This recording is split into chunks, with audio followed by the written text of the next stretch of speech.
up on KUJH News, the William Allen White School of Journalism has announced their next dean. A KC Royals promotion has created a spike in traffic for local fast food establishment. And KUJH News says thanks and farewell to members of its senior class.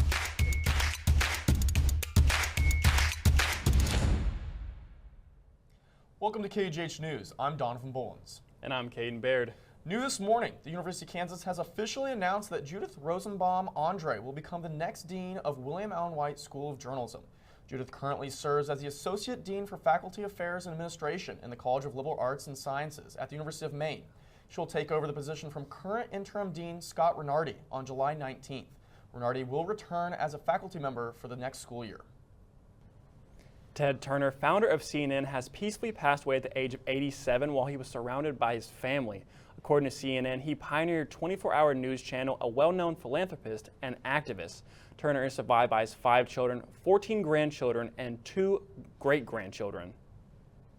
On May 1st, students at the University of Kansas joined millions around the world recognizing May Day, an international day dedicated to workers' rights.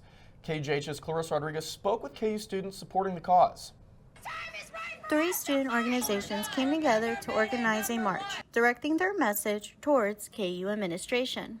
KU has no way to ensure that their students are protected and can afford to come to school because education should be free. Protesters marched from the ECM building through campus streets, making their way to Frazier Hall. That people were willing to take time out of the day and go on strike, along with just fighting for a good cause with us. Because not only do we have students here, but we have employees that went on strike from their work or called in sick today. And we even have places en masse, like the bookstore, or the Raven Bookstore, going on strike with us, along with Third Planet and Striped Cow that are doing a half day and donating money to a good cause that is helping us fight this. A mix of students, faculty, and community members participated, many holding signs in support of the cause. In Lawrence. For KUJH News, I'm Clarissa Rodriguez. University officials have not responded to requests for comment.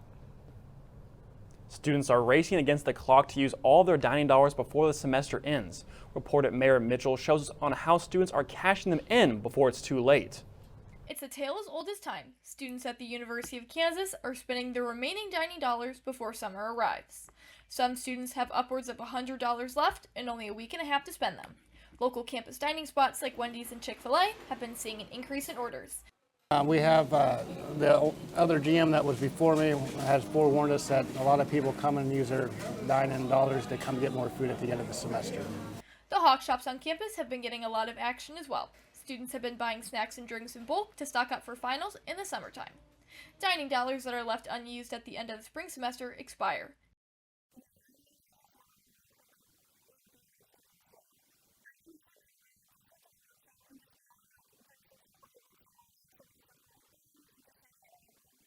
Students with leftover funds are getting creative with their spending, buying food for friends, or even members in their sororities and fraternities. Employees say that the end of the semester can be the busiest time of the year. Hawk Shop employee Anna Sweeney shares her experience working during the rush. We usually have like a lot of people coming in the morning, but now it's less of like little snacks and people are buying things in bulk. During the final days of the semester, students are scrambling to spend the rest of their dining dollars to make sure they leave campus with no money left unspent. For KUJH News, I'm Merritt Mitchell. Students says that they will keep spending their dining dollars until the end of the semester, and campus dining locations are preparing for the continuous rush. Stop day is just around the corner, and weatherman Aiden Baugh is live in studio to give us a look at our upcoming week. Aiden, me and Caden got some big plans Friday. Are we going to get rained out?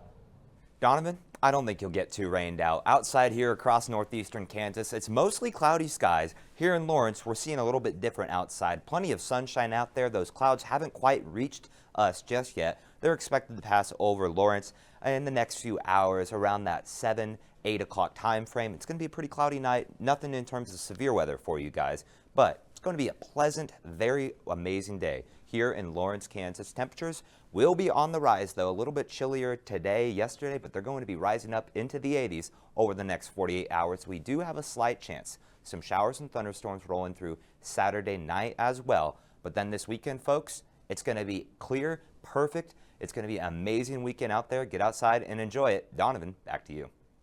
Thanks, Aiden. I'm glad Friday is looking to be a stunner. Caden, you got any big plans Friday? Sadly, I am working this Friday, but I know our hardworking Jayhawks are going to enjoy the day of rest. Absolutely. Finals week is almost here at KU, and students are turning to artificial intelligence tools to help them study. But as AI use grows, professors are finding new ways to level the playing field. As students prepare for finals next week, many are turning to new study methods. AI tools like ChatGPT and Microsoft Copilot are being used to review material, generate practice questions, and understand difficult concepts.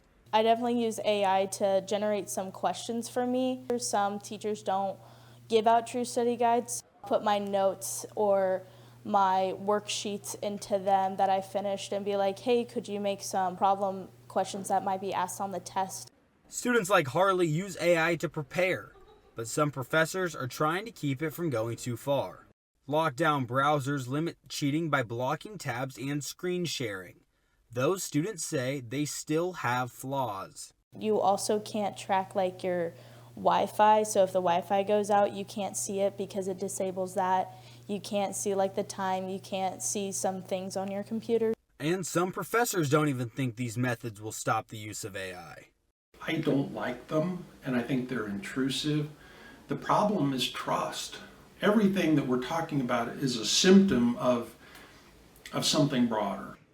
And though finals impact grades, professors say the real focus should be learning the material. A grade means nothing if you haven't learned something. We need everyone to learn the kinds of skills that will allow them to thrive in the future. As AI continues to evolve, students and faculty are working to balance using it as a tool while making sure that learning comes first. Reporting for KUJH, I'm Jack Kenna.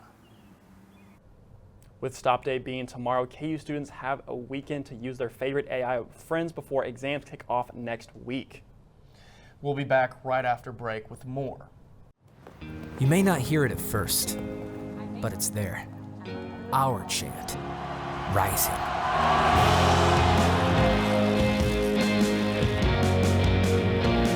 On this summit, callings converge, voices unify into a chorus that sounds out for good, for greatness. Can you hear it? Welcome back. Finals are just a week away. Aiden, are students going to be walking through rain or sunshine to get to their exams? Caden, it should be pretty good out there for exam week. Plenty of sunshine, not too much in terms of storms. Here in Lawrence right now, 59 degrees outside. We're right around that high, 60. Plenty of sunshine out here. We've got those clouds rolling through later on in your evening. But for the time being, it's a 5-star Wednesday out there. I about said Thursday, folks. Northwest winds about 5 to 10 miles an hour. So it's pretty great. All across northeastern Kansas here, we're looking at temperatures hovering right around those 60s. Kansas City, you guys are a warm spot of the day. Warm, 61 degrees. We're all right around the same area. Let's take a look at your evening planner, folks. If any of you guys got evening plans, I know we all do. It's going to be looking amazing outside. Temperatures in your 60s, winds not blowing too hard, descending down into your 50s. By about 8 o'clock overnight, 49, probably about 45 degrees for your overnight low. It's not looking too bad out there. Very little precipitation in your forecast. Tomorrow, a high of 71 degrees, so we're a little bit warmer. We start rising up on that trend. Winds shifting more towards our southwest. You could see a gust approach 25 miles an hour in some areas, but it's going to be a perfect last day of classes out there, folks. Enjoy it while it lasts, because it's about over for me here. Your 7-day forecast. Let's take a look at it. Today, high of 61. Tomorrow, 71 though. On Friday, a high of 76 degrees. We've got a slight chance of some early morning showers, but it's not expected to be anything severe. Should be a little bit more cloudy on Friday as well, but then from there on out, plenty of sunshine. That's in our forecast. Saturday, you got a slight chance of those showers overnight. A high of 84 degrees. Overnight lows descending down into your 50s, your 40s. You're closing out this week into next week, rising back up. Temperatures in your 70s into your 80s with plenty of sunshine, guys. Back to you at the desk. Thanks, Aiden. I know I can't wait for finals week to be finished. How about you, Donovan? Oh, I got a lovely trip planned to sunny, beautiful Des Moines, Iowa. Should be a great time. But you know what's better than going to Des Moines? Being here in Lawrence, listening to the Campanile bells. KUJH reporter Catherine Verana joins us live to explain how musicians are preparing for graduation next weekend. Catherine? I'm here at the Campanile Bell Tower, and they're preparing for students to walk through it for graduation. The Campanile Bell Tower is an iconic and historic part of KU's campus. Ground was broken in 1949 and the tower was built in 1950 and the bells were installed in 1951. The Campanile chimes every 15 minutes and at the top of every hour. On certain occasions, like Sundays and graduation, music is played. Graduate student Max Linares explains how the instrument is played. Essentially, this is set up like a piano is. Like these are the two black keys and these are the three black keys, and it's set up exactly how a piano is set up. And we use our fists and we play like this, and it hits the chimes or the bells. Also, we use our feet to play the lower bells too. Linares explains how the musicians prepare for graduation and how song selections are made. When the students prepare for graduation, our teacher, Dr. Bergout, has kind of a list of songs that she plays every year, and she'll kind of divvy it out among the students. Like, depending on the level you're at, she'll give you different pieces. And then for graduation, a lot of us will play through the songs as people are walking under the Campanile. Of course, Pomp and Circumstance and the Alma Mater are played the most. Additionally, songs like Over the Rainbow and Home on the Range are played as an homage to Kansas. Walking through the Campanile at graduation is very significant for KU students. There's a tradition that you cannot walk under the Campanile until after graduation or you won't graduate. So the students who take lessons will go out the same way we came in so that we don't go through it before graduation. Graduating students can expect to walk through the Campanile next week. Graduation will be right here on Sunday, May 17th. From KUJH News, I'm Catherine Verana. Thanks, Catherine. I'm looking forward to hearing that music when I walk down the hill next weekend. With all this talk about graduation, ongoing construction at David Booth Kansas Memorial Stadium may affect some of these plans. KUJH's Adeline Rabel has more. As the KU class of 2026 walks through the Campanile and down the hill, things may look a little different. Ongoing construction inside David Booth Kansas Memorial Stadium is changing how commencement will look and feel for graduates. For some seniors, the construction is taking away from the experience they've always imagined. I was kind of surprised because I feel like there's just so many people, and it's kind of makes the stadium is kind of what makes the graduation what it is. So it was kind of just disappointing. But for some, those concerns go beyond tradition, with worries about safety and cleanliness during the ceremony. I hope it's not messy, and I hope everything's picked up. I don't want anybody to step on nails. I don't want any of that stuff to happen. It's just gonna be gross. However, the main change to this year's ceremony is that seating will shift to the west and north sides, with construction moving to the east. That also changes where graduates enter, walking down the hill and through the Anderson Family Football Complex before reaching the field. But university officials say the changes mostly come down to adjusting traffic patterns and seating. We have to adjust some of the typical traffic patterns that we've had before and some of the seating, but everything will be sectioned off and so that it's safe for visitors and graduates to be in the area, and it'll be pretty clear where is construction and where is not. And for those with concerns about access or comfort, officials say there will be options, including shuttles running across campus and downtown, and accessible parking will also be available for those with mobility needs. Despite the adjustments, the overall experience will remain the same, with graduates still seated on the field and the same Jayhawk spirit filling the stadium. For KUJH News, I'm Adeline Vrabel. Thanks, Adeline. For families who prefer not to sit through the adjustments, the ceremony will also be live streamed inside of the Welcome Center and the Convention Center. The Kaw Mission State Historic Site celebrated 175 years of history Sunday. The mission started as a boarding school for Kansas children, but now stands as a window into early Kansas history. I had the opportunity to speak with historians about why its story still matters 175 years later. Take a look. Visitors packed the Territory Ballroom in Council Grove this afternoon to take a step back into Kansas history. The event marked 175 years since the Kaw Mission first opened its doors as a school for Kansas children in the early 1850s. Now, the structure stands as one of the oldest public buildings in Kansas, a lasting reminder of the people, cultures, and conflicts that helped shape the Sunflower State. The Call Mission is so unique. There's not another one like it. It's a beautiful grand building, and it's been part of Council Grove ever since 1850. Families throughout the middle part of the state and throughout the state, all across the United States, across the world, have come to the Call Mission to learn about the tribe, the Kanze. It's just been a mainstay, and you just don't see a lot of 175-year-old buildings. Keeping that history alive takes more than just preserving stone walls. Administrators say the work also includes uncovering new stories about the students, missionaries, and Kanza people who once lived here. They hope events like this can inspire younger generations to see the building not just as a landmark, but as a living piece of Kansas history. And when this building turns 200, hopefully the site administrator will do another program of newly discovered history of that building, of the students, and the people who came here to be the missionaries. Let me tell you, Caden, it was absolutely beautiful visiting Council Grove, and I would definitely recommend a visit. A new fast food deal has been making waves in Lawrence, causing long lines and a rush to get food. KUJH's Zach Newkirk has more.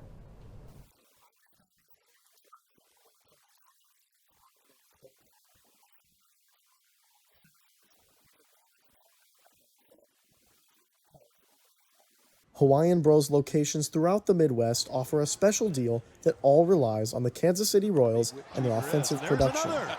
Hanging breaking ball. Right on cue.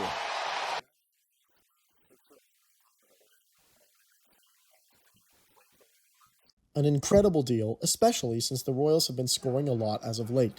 According to the Kansas City Star, approximately 42,000 meals have already been given away, which can lead to long waits and packed stores, especially in Lawrence, which just has one location.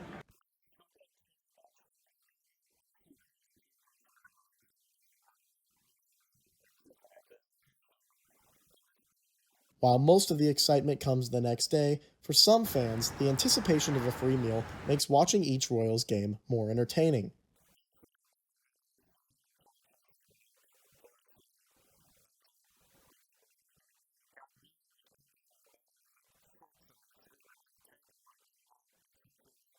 There are multiple other fast food promotionals with sports teams, but not many like this where fans can get an entire meal for free.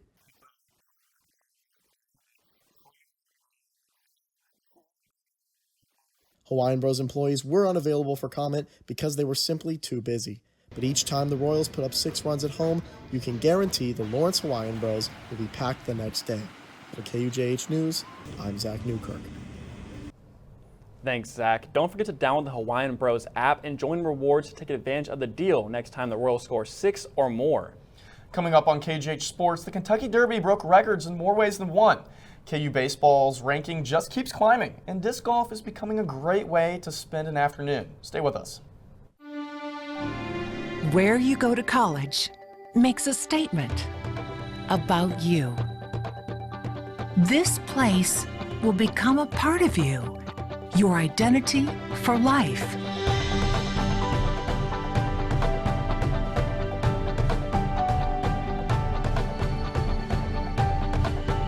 The University of Kansas, a great place to be you. Welcome back to KUJH Sports. I'm Ben Nash, here to give you the latest on Kansas athletics and beyond. Breaking just a few hours ago, USA Today announced that Kansas softball catcher Ella Boyer has been named Big 12 Freshman of the Year. Boyer becomes the first Jayhawk to win the award since pitcher Kara Pierce in 2001. And the accolades don't stop there. Head coach Jennifer McFalls was also named Big 12 Coach of the Year by USA Today, marking the first time in program history the Jayhawks have ever earned that honor. In the NHL, it wasn't just playoffs making headlines. The 2026 draft lottery was held last night, and in surprise result, the Toronto Maple Leafs landed the #1 pick overall, despite just having an 8.5 chance, one of the longest odds to win the top spot. And moving to the NBA, the playoffs are in full swing. One team is starting to separate themselves. The Oklahoma City Thunder are on a hot streak and look like the team to beat, even as LeBron James and his team continue to push toward another title run. And shifting gears to one of the most iconic events in sports, at the Kentucky Derby this weekend, it wasn't just a thrilling finish, it was a historic one. From a major underdog win to a barrier-breaking moment in the sport, this year's Derby had it all. KUJH's Annika Gustafson is in studio with an unforgettable weekend. Yes, Ben, the most exciting 2 minutes in sports certainly lived up to its iconic name, horse racing capital of the world this past weekend. And that, of course, is the Kentucky Derby. And this year wasn't only about the races, it was about history being made. Golden Temple literally surged from second to last place to win at 23-1 odds, meaning a $1 bet would win $23, making bettors see him as a major underdog. However, the history actually came from the barn. Trainer Sherry DeVoe became the first female trainer to ever win the Kentucky Derby. DeVoe's historic victory marks a major milestone in a sport that has been dominated by men for a long time, adding even more significance to an already thrilling finish over at Churchill Downs. Golden Temple crossed the finish line at 2 minutes and 2.27 seconds, beating out pre-race favorite Renegade. A historic moment, a breathtaking finish, and another Derby that once again proved why anything can happen in just 2 short minutes. Back to you, Ben. What a weekend it was at the Kentucky Derby, Annika. Over on the diamond, the postseason for college baseball is right around the corner, and Kansas is front and center in the tournament conversation. The top 16 teams in the country each get to host a regional round of 64 beginning at the end of this month. And with KU squarely in that mix, KUJH's Gabriel Steigers has more. Hosting is a really, really big deal for a couple reasons. One, it's the playing at home, and the teams that host are statistically the most likely to move on.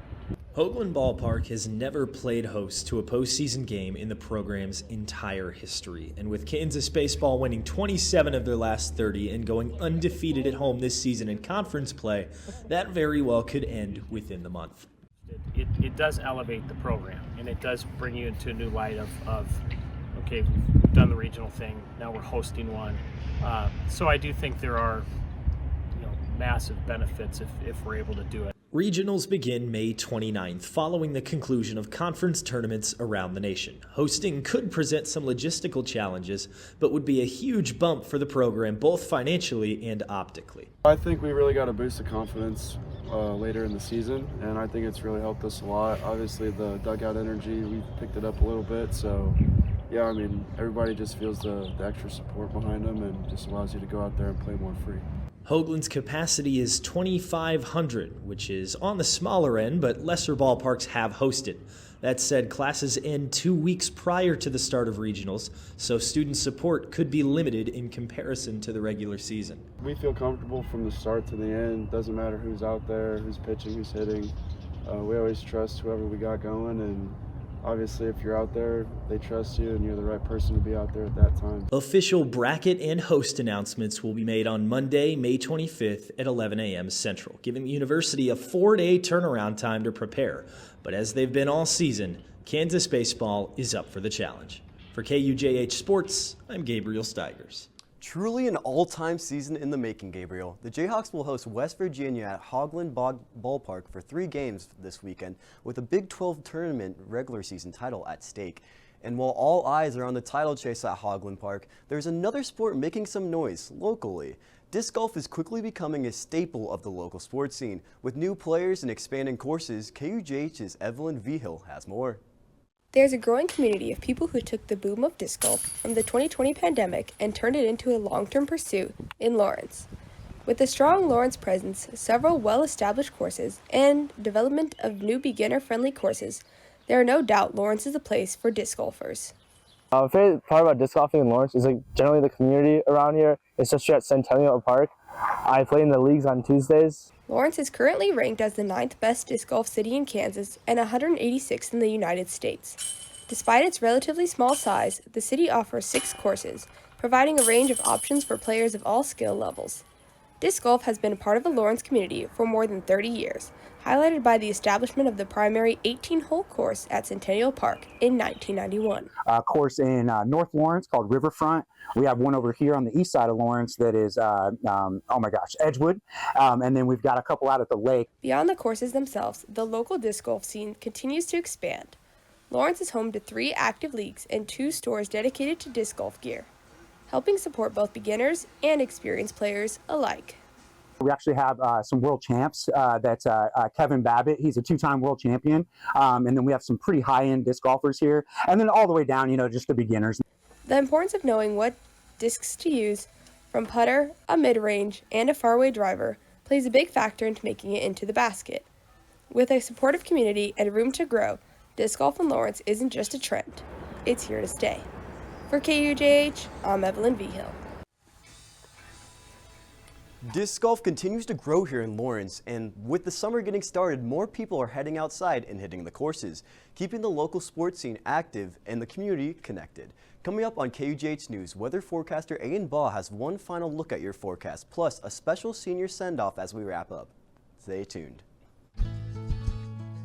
Okay, when asked about mental health in finals week, the first thing I think about was when I was told that your physical health and your mental health are just as important as one another. Some activities that I plan to partake in during finals week are things like exercising, sleeping extra, drinking lots of water, going to the park, just hanging out with my friends, and really making sure that I'm doing things that I enjoy. Welcome back. After years of developing their craft, KU art students are putting their work on display one last time at the Visual Art Graduation Show. Reporter Sarah Lassick takes us inside the gallery. Inside the Edgar Heap of Birds Family Gallery in Chalmers Hall, the Visual Art Department is celebrating its graduating seniors with a showcase of their work. From painting and ceramics to weaving and metalsmithing, the exhibition highlights a range of creativity and gives students a chance to share that work with the community. I love having it surrounded by other people's amazing artwork, and just being able to come together and show what we all have accomplished while at our time at KU has been really beautiful.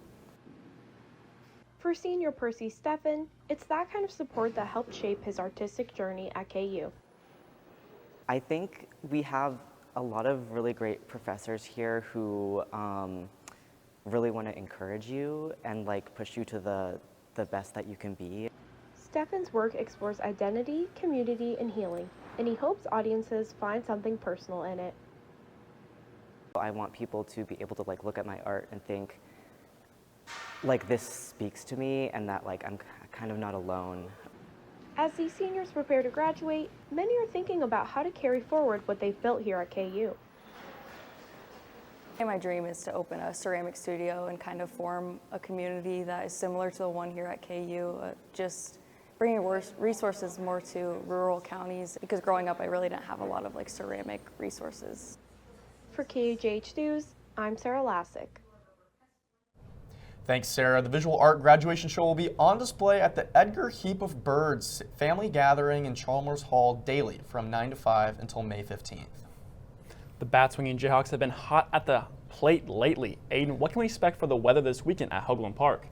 Caden, it's going to be pretty awesome outside at the weather at Hoagland. Let's take a look at it here. We've got a high on Friday, temperature at first pitch, 6 o'clock p.m., 75 degrees. Your winds coming out of the north, not blowing too hard. Saturday, that's where we have a slight chance of some sprinkles right around game time at 2 o'clock.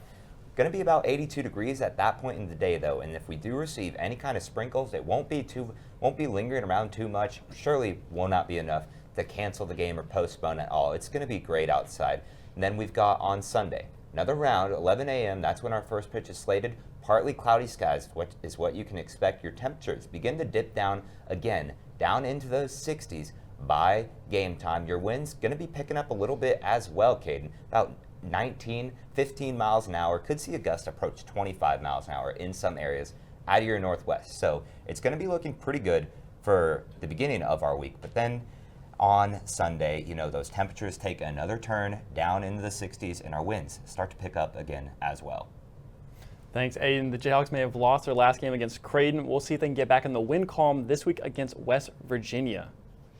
Today marks the last show of the school year for KUJH News, and the last time us seniors will report from this studio. It's been quiet this semester of learning. Some lows, a lot of highs. To close another chapter in our lives, we'll toss to our biannual tradition of honoring our seniors, brought to you by KUJH's Emma Noble.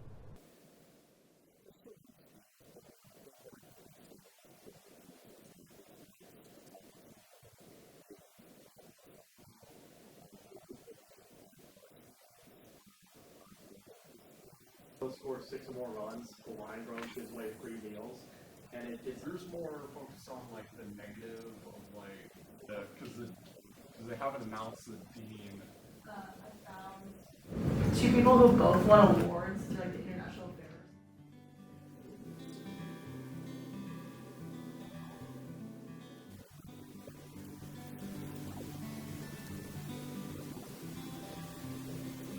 Welcome to KUJH News. Thanks for tuning in this Thursday morning. I'm Ben Nash. And I'm Donovan Bolins.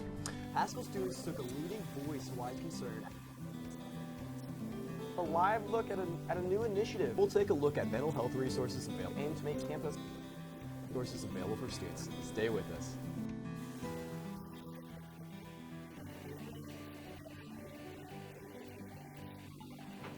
Because that one goes to the right, you know? No, I agree.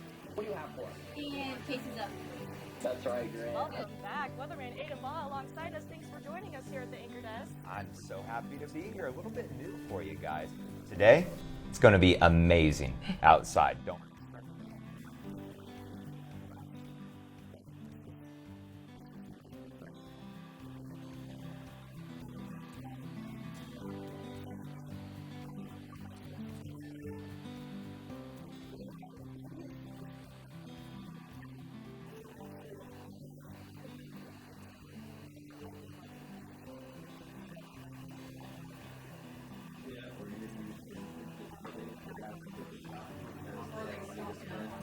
Didn't they say watch your students graduate in action?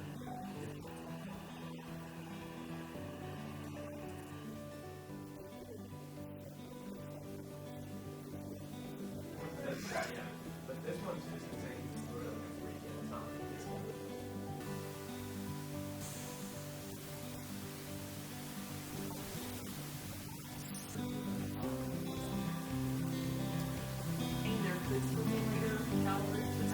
They say how busy they are, but to get something like how that's affecting.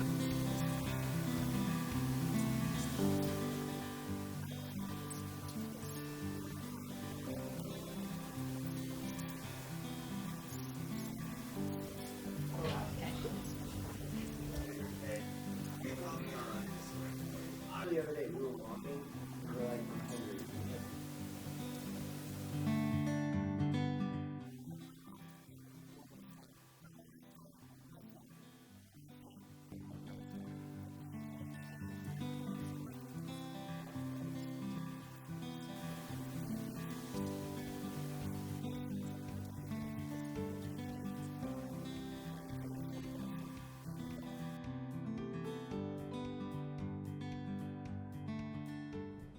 Thank you to our entire crew and professors for another successful semester of KUJH.